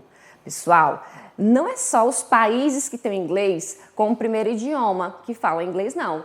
Existem vários outros países, por exemplo, França, Alemanha, África do Sul, Índia, que usam, além dos seus idiomas, né, do seu idioma mãe, usam também a língua inglesa para se comunicar. Então, quando soma tudo, vai dar mais de 600 milhões de pessoas que falam inglês no mundo. Por isso que ele é um dos idiomas mais falados no planeta. Então, a gente não tem como discutir isso. Então, se ele é um dos idiomas mais falados no mundo, por que não aprendê-lo? Por que deixar ele de lado, não é? Segundo motivo, ele mantém o nosso cérebro ativo. Então, quando você aprende um novo idioma, o seu cérebro ele fica ativo, ele trabalha com a sua memória, porque você vai ter que trabalhar essa memória, porque você vai aprender novas palavras. Então, sua memória fica mais ativa, evita até algumas doenças degenerativas, como o Alzheimer. Próximo motivo, ele amplia suas oportunidades de estudo e trabalho. Então, por exemplo, se você tem o inglês lá no seu currículo, você aprendeu inglês, você tem mais chances de conseguir um emprego melhor, de estudar determinados cursos do que uma pessoa que não tem esse inglês no currículo, tá? Então, é uma oportunidade incrível. Então, vai aumentar a sua empregabilidade na sociedade que vivemos. Quarto motivo, favorece a comunicação com várias pessoas de países diferentes. Então, por exemplo, se eu estou aqui no Brasil, eu viajo para a França, não sei falar francês, mas se eu souber falar inglês, eu vou me comunicar tranquilamente. Ah, professora, mas eu não vou viajar não, pessoal. A gente não sabe o dia de amanhã. A gente pensa que não vai poder viajar porque parece tão distante, mas pode acontecer sim de você poder viajar para outro país ou então receber alguém de fora no seu país e você precisar se comunicar com essa pessoa. Então não tem como você saber todos os idiomas do mundo. Então você vai usar o inglês, que é uma língua considerada internacional, para se comunicar com essas pessoas. O inglês é como se ele conectasse as pessoas. Próximo motivo. Muito importante. Ele dá acesso ao uso de conteúdos para pesquisa na internet, além de aplicativos, músicas, jogos na web. Então, por exemplo, não, professora, no mercado de trabalho, ainda sei não. Mas, gente, se você souber inglês, você vai ter um acesso melhor a determinados aplicativos, jogos. Tão bom você jogar lá, tá lá jogando, aparece uma palavra em inglês, você saber o significado dessa palavra. Então, seria super interessante você se apropriar desse conhecimento e não ficar só no tradutor, ou então deixar para lá. Músicas. No meu caso, eu comecei a estudar inglês porque eu gostava muito de músicas internacionais. E daí veio minha profissão, viagens ao exterior, intercâmbios, foi onde tudo começou, através de músicas, que eu gosto de música internacional. Aplicativos, grande parte dos aplicativos, porque a tecnologia, a linguagem dela é em inglês. Então, grande parte dos aplicativos que vocês amam está em inglês. Então, pessoal, não tem como fugir. Nós devemos nos comunicar, devemos aprender a língua inglesa e falar que ela também é sua. O inglês ele não é mais de nenhum país, ele é de todo mundo. Então, porque ele é uma língua internacional. Sexto motivo, que eu já até comentei, viajar para diversos lugares do mundo. Então, assim, se você souber falar inglês, Você tem vontade de viajar. Surge uma oportunidade? Não tenha medo. Vá. E você se comunicando em inglês, você vai conseguir se sair de diversas situações em vários países do mundo. Alemanha, Holanda. Na Holanda fala holandês, mas pessoal, eles falam inglês perfeitamente. E você consegue se comunicar. Porque se você for falar holandês, é muito mais complicado para você. Porque é muito parecido ali com... Tem um Rzinho do alemão, aí já fica mais complicado. Então, pessoal, esses foram os 6 motivos principais que eu organizei para vocês sobre por que aprender esse idioma, a língua inglesa. Claro que existem outros motivos, vários outros motivos. Aí vai depender do seu gosto, do seu interesse, mas confie em mim. Aprender inglês é muito importante, ele é essencial para a gente se compreender no mundo. A gente só consegue modificar esse mundo se a gente compreender ele e entender o que está acontecendo, ok? Então, preparei uma atividade para vocês, bem interessante, numa plataforma super legal, espero que vocês gostem. Obviamente que tem a ver com a nossa aula, prestem atenção.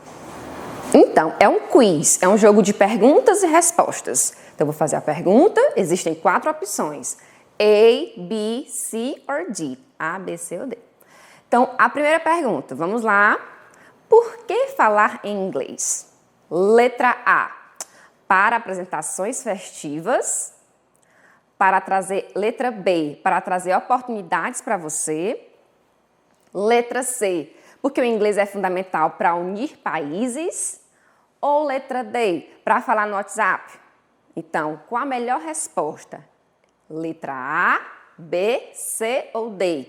Para apresentações festivas? Para trazer oportunidades para você? Porque o inglês é fundamental para unir países ou só ali para conversar no WhatsApp? Tempinho.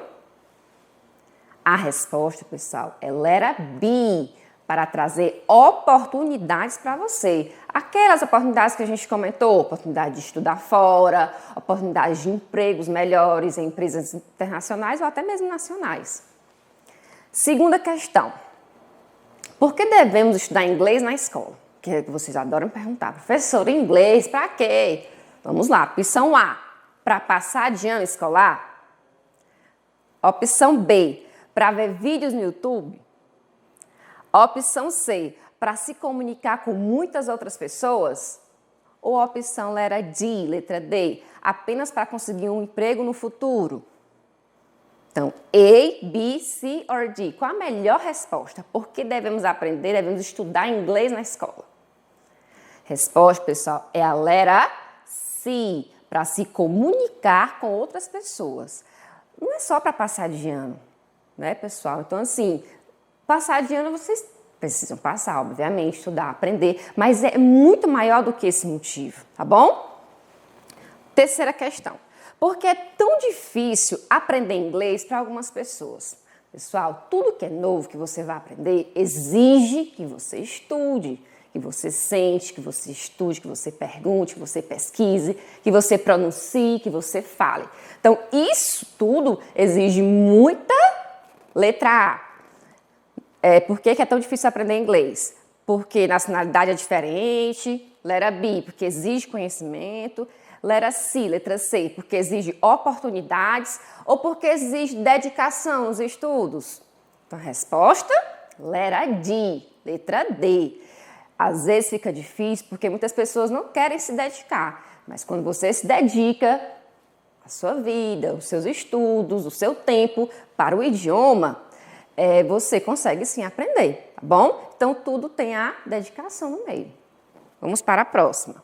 E última questão, penúltima questão. Por que o inglês é tão importante no mundo? No mundo todo, no geral. Por que ele é tão importante? Letra A. Porque abre portas para o desenvolvimento pessoal, profissional e cultural. Letra B. Apenas para conseguir um emprego. Letra C. Para traduzir músicas. Letra D, para usar ferramentas da internet. Pessoal, é assim, quando você aprende o idioma, o inglês, por exemplo, não é só para traduzir músicas. Claro que é legal traduzir música, você gosta, mas existe um motivo maior. Quando você aprende esse idioma, você aprende a falar, a se conectar com as pessoas de outros países, você aprende também culturas diferentes, você se conecta com o mundo à sua volta. Então, a melhor resposta é letra EI, porque abre portas para o desenvolvimento pessoal, profissional e cultural. Então, o motivo é muito maior. Última pergunta. A gente viu lá no vídeo, né, que várias palavras do inglês estão à nossa volta. Então, observe a volta de vocês. É no jogo, é na televisão, é nos programas de TV, como a gente já comentou, Big Brother e outros mais.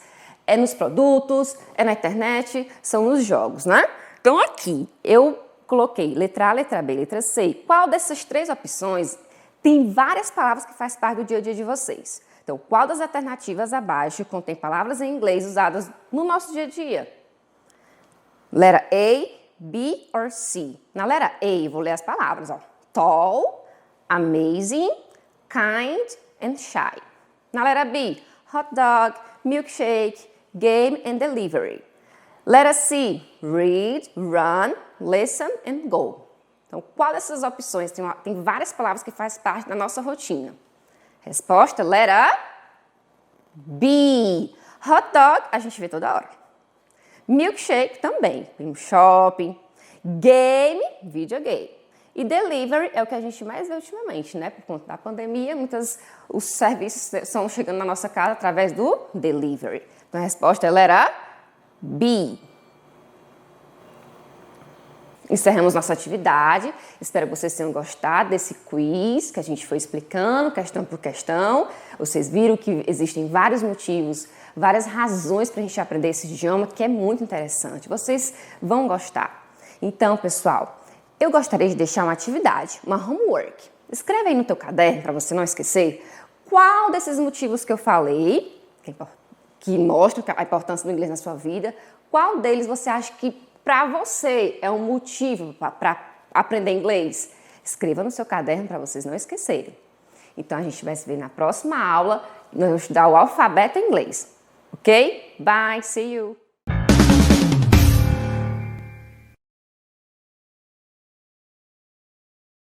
Olá pessoal, sou o professor Jesse James, professor de matemática, e a partir de hoje vou estar nesse canal com vocês, tentando repassar um pouco de conhecimento. E hoje nós vamos falar sobre números irracionais, números reais e algumas propriedades das potências, um conteúdo do 9º ano, certo? Números irracionais. Números irracionais representados pela letra I, certo? E quem são os números irracionais? Que conjunto é esse? É um conjunto formado por todos os números que são decimais, infinitos e não periódicos, ou seja, não tem uma sequência correta. Por exemplo, 3,93451, reticência. Esse número é decimal, infinito e não tem um período. Então, ele é um número irracional. Ele se encaixa nesse conjunto numérico, certo? Conjunto dos irracionais. Um número irracional muito conhecido e que vocês vão precisar utilizá-lo bastante é o número π.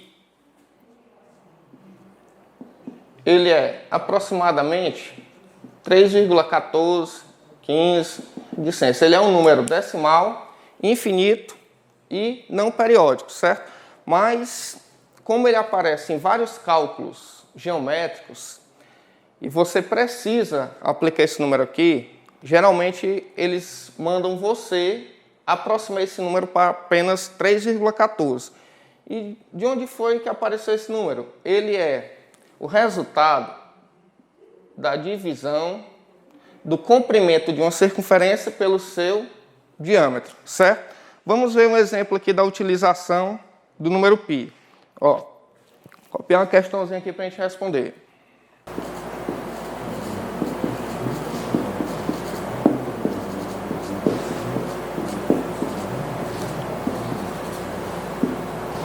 Calcule o comprimento de uma circunferência cujo raio mede 10 centímetros. E aí? Aqui a gente vai achar o comprimento da circunferência. Opa, mas o π, assim, aqui ele manda você utilizar 3,14 para o π, certo? O π é o resultado de quem? Do comprimento da circunferência dividido pelo seu diâmetro. Então vamos lá. Eu sei que o π é igual ao comprimento pelo diâmetro. Mas quem é o π? 3,14, como ele mandou nós utilizarmos, é igual ao comprimento. Comprimento é o que ele está pedindo na questão, né? Calcule o comprimento de uma circunferência. Então, o comprimento é o que ele quer saber. Aí nós vamos repetir aqui, que nós não sabemos ainda, dividido pelo diâmetro. Mas quem é o diâmetro? Opa, o raio da circunferência mede o quê? 10 centímetros. O diâmetro é o dobro do raio. Se o raio é 10 centímetros, o diâmetro é 20, não é isso? E agora, como eu acho o comprimento dessa circunferência? Tem uma propriedadezinha fundamental das proporções que diz que o produto dos meios é igual ao produto dos extremos. Então, embaixo desse 3,14 é 1. Então, você aplica essa propriedade. Ó. Uma vez o comprimento é o comprimento, igual 3,14 vezes 20, 62,8. Então, ali é em centímetros, é bem em centímetros. Como é comprimento, só uma dimensão, 62,8. Conjunto dos números reais. Quem são os números reais? Vocês já tinham estudado o conjunto dos números naturais, depois o conjunto dos números inteiros. Os naturais estavam dentro dos inteiros, estavam contidos nos inteiros. Depois estudaram o conjunto dos números racionais, que são todos aqueles que podemos escrever em forma de fração. E agora os irracionais. A junção, a união desse conjunto dos racionais com irracionais formam o conjunto dos números reais. Quem são os números reais? A união dos racionais com os irracionais.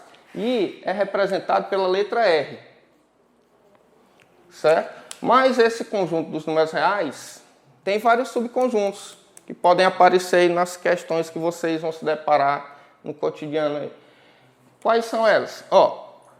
Se eu tiver esse conjunto aqui, esse é o conjunto dos números reais. Se aparecer esse símbolozinho de mais, isso quer dizer que você vai excluir os números negativos desse conjunto, certo? Então, que conjunto será esse? São todos os reais menos os negativos. Então, vai ficar o conjunto dos reais positivos? Não, porque nós excluímos os negativos, então sobraram os positivos e sobrou também o zero. Então, esse conjunto é o conjunto dos números reais não negativos. Agora, se aparecer um asterisco aqui, você terá que excluir o zero. Então, agora, desse conjunto, você excluiu os negativos, que apareceu o símbolo mais, e o asterisco excluiu o zero. Então, excluiu os negativos e o zero. Sobrou quem? Só os positivos. Agora, aqui sim, conjunto dos números reais positivos. E esse conjunto? Conjunto dos números reais, se aparecer o menos, você vai excluir os positivos. Então, conjunto dos números reais não positivos. Se aparecer o asterisco, conjunto dos números reais sem os positivos e sem o zero. Então, sobrou quem? Só os negativos. Vou fazer aqui uma questãozinha para a gente ficar mais experiente nesse conteúdo aí. Vamos analisar e colocar verdadeiro ou falso em cada sentença dessa aqui. Diz que o menos 50 pertence aos, que conjunto é esse? Reais, com exceção dos negativos, né? Então, reais não negativos. Ora, o menos 50 ele é um número negativo. Ele pertence aos reais não negativos? Falso, né? Ele é negativo, então ele não pertence. Essa segunda, o zero, pertence aos reais? Claro, o zero é um número natural, inteiro, racional. Ele pertence aos reais, verdadeiro. Aqui nós temos a raiz quadrada do menos 4. Raiz de índice par de número e radicando negativo não pertence aos reais, porque você não tem nenhum número real que, elevando-se a um índice par, encontre um resultado negativo. Aqui está dizendo que não pertence aos reais, então é verdadeiro. Π. Quem é o π? Π é aquele número irracional que a gente aproxima para 3,14. Ele pertence aos reais positivos? Sim, o π é um número irracional positivo. Então, verdadeiro. 3/4, ora, 3/4 é um número racional, está aqui escrito em forma de fração com numerador e denominador inteiro. Pertence aos reais? Verdadeiro. 0. Não pertence aos reais não nulos. Esse asterisco exclui o 0 do conjunto. Então está dizendo que o 0 não pertence a esse conjunto, não está falando a verdade.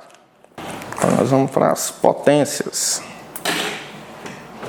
Então, o que é uma potência? Uma potência nada mais é do que uma multiplicação de fatores iguais, certo? Por exemplo, essa expressão 3 vezes 3 vezes 3 vezes 3 vezes 3 vezes 3, que só temos o fator 3. Ele está se multiplicando 6 vezes. Então, eu posso escrever essa expressão nessa forma aqui, ó, onde aquele fator fica sendo a base e a quantidade de vezes vira o expoente.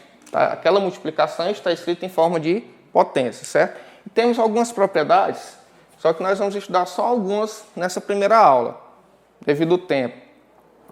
Vou copiar aqui e depois resolveremos alguns exercícios. A primeira é a multiplicação de potência e mesma base. Se você tiver duas ou mais potências de mesma base se multiplicando, basta você repetir a base e somar os expoentes, certo? Na divisão, por exemplo, A elevado a M dividido por A elevado a N. Aqui a base é a mesma, né? Sendo que o A é diferente de zero. Não existe divisão por zero, né? Então, repete-se a base e subtrai-se os expoentes. A terceira propriedade é a potência de potência. Ou seja, você tiver A elevado a M, que é um expoente, e eleva outro expoente N. Basta repetir a base e multiplicar os expoentes. Próxima propriedade. Você pode resumir as duas só numa. É potência de um produto ou potência de um quociente. Se você tiver a expressão dessa, ó, A vezes B elevado a M, você pode pegar cada fator desse e elevar o expoente. A elevado a M vezes B elevado a N. E na divisão também, ó, A sobre B elevado a M, igual, sendo que o B é diferente de zero. A elevado a M dividido por B elevado a M. Bem, vamos escrever essa expressão com uma única potência de base 2. Opa, mas aqui tem a base 2, aqui é 8 e aqui já é 16. E aí, o que eu posso fazer? Se as bases são diferentes. Mais 8.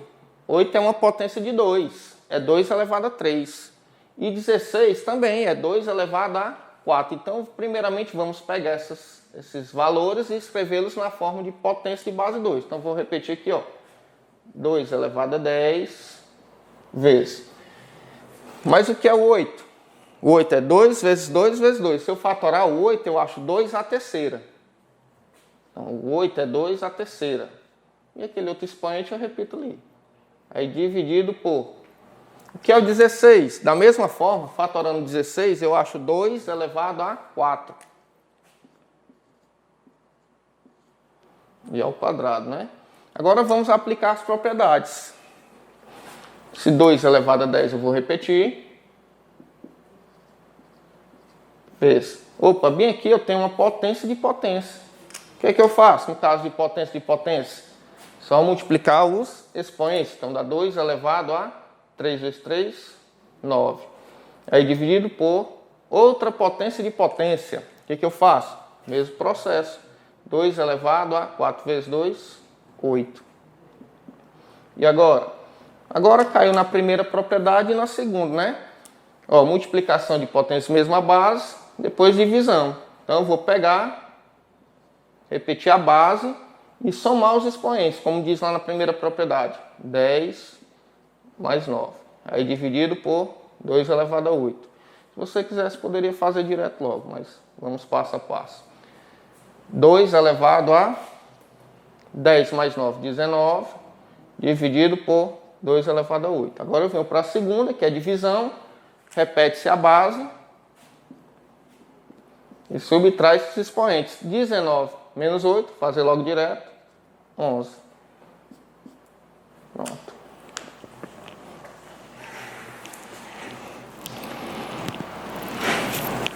Outro exercíciozinho para exercitar. Quem é maior? 2 elevado a 3.000 ou 3 elevado a 2.000? Mas para eu pegar o 2 e multiplicá-lo 3.000 vezes, 2 vezes 2 vezes 2, quando chega na sexta a gente já está cansado, avalie 3.000 vezes. E depois o 3, por ele mesmo, 2.000 vezes, trabalho demais. Então a gente tem que procurar outra maneira. Será que se utilizando as propriedades das potências a gente consegue? Opa! Esse expoente é 3.000, ele é múltiplo de 1.000. E aqui também é 2.000, também múltiplo de 1.000. Então eu vou tentar pegar e utilizar essa terceira propriedade. Como? Assim, ó, 2 elevado a 3.000. Eu posso escrever dessa maneira. 2 elevado a 3 vezes 1.000. E o 3 elevado a 2.000, posso escrever assim, ó. 3 elevado a 2 vezes 1.000. Certo? E agora, aqui o expoente está se multiplicando. Então ele pode ter vindo aqui, ó. Potência de potência, repete-se a base e multiplica os expoentes. Então posso escrever essa expressão dessa maneira, ó. 2 elevado a 3, tudo isso elevado a 1.000. Potência de potência, repete a base que é o 2 e multiplica os expoentes. E aqui da mesma maneira, ó. 3 elevado a 2, tudo isso elevado a 1.000. 2 vezes 1.000, volta para 2.000. Agora ficou fácil. Por quê? Porque os expoentes se tornarão iguais. Ó. 2 à terceira é 2 vezes 2, 4, vezes 2, 8, elevado a 1.000. E 3 ao quadrado é 3 vezes 3, que é 9. Eu repito 1.000 ali. Quem é maior agora? O 8 se multiplicando 1.000 vezes ou o 9 se multiplicando 1.000 vezes? Claro que é esse aqui, né? Então, quem é o maior dos dois? 3 elevado a 2.000. Mais uma questãozinha. Ó, sabendo que x é 3 à terceira, tudo isso elevado ao quadrado, vezes 3 à quarta dividido por 3 ao quadrado, tudo isso elevado a 4. E que y é 3 ao quadrado, tudo elevado a 8, dividido por 3 vezes 3 à quinta, tudo elevado ao quadrado. Qual é a potência de 3 que representa x dividido por y? Agora o que a gente vai fazer? Primeiro vamos achar o x e o y separadamente. Vamos lá. Aqui ficou fácil porque as bases aí só são iguais a 3, né? Então vamos achar logo o x. X é igual 3 à terceira ao quadrado vezes 3 à quarta dividido por 3 ao quadrado, tudo isso ao a quarta. Bora lá.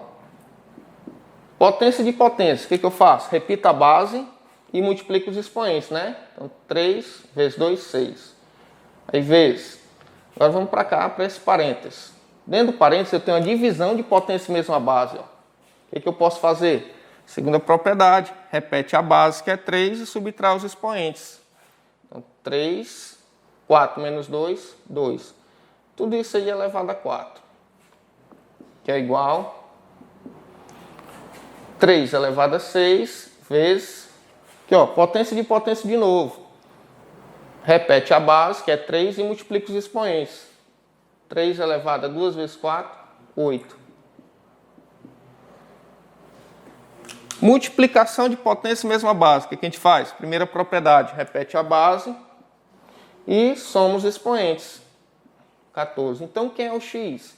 É 3 elevado a 14. Agora vamos achar o y. O y é igual a 3 ao quadrado elevado a 8, dividido por 3 vezes 3 elevado a 5, tudo isso elevado a 2. Bora lá.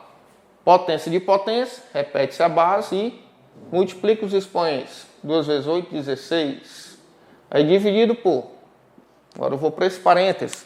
Multiplicação de potência mesma base, repete a base que é 3 e soma seus expoentes. Só que aqui não apareceu expoente. Quando não aparece é 1, mais 5, 6. Aí ao quadrado, que é igual. Repete o 3 elevado a 16, dividido por 3 elevado a potência de potência. Repete a base e multiplica os expoentes. Pronto. divisão de potência mesma base. Repete-se a base e subtrai os expoentes. 16 menos 12, 4. Agora eu já tenho o x, a forma de potência de base 3, e o y.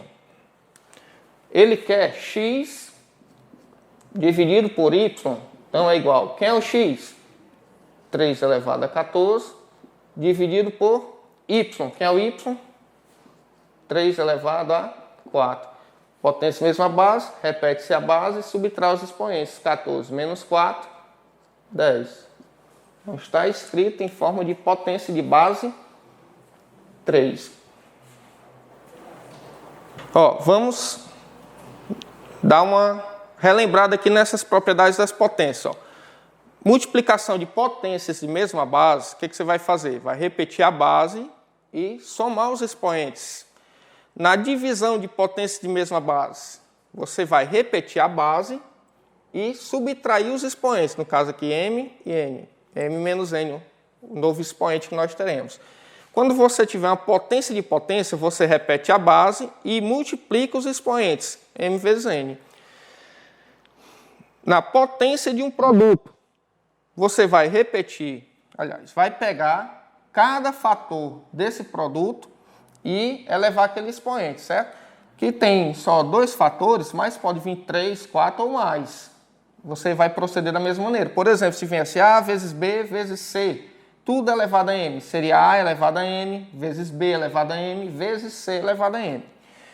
E na divisão na potência de um quociente, lembre-se que nunca esse denominador pode ser zero. Como é que você vai proceder? Vai pegar o numerador e elevar o expoente que tem lá e dividir pelo denominador elevado ao mesmo expoentezinho que apareceu na sua potência.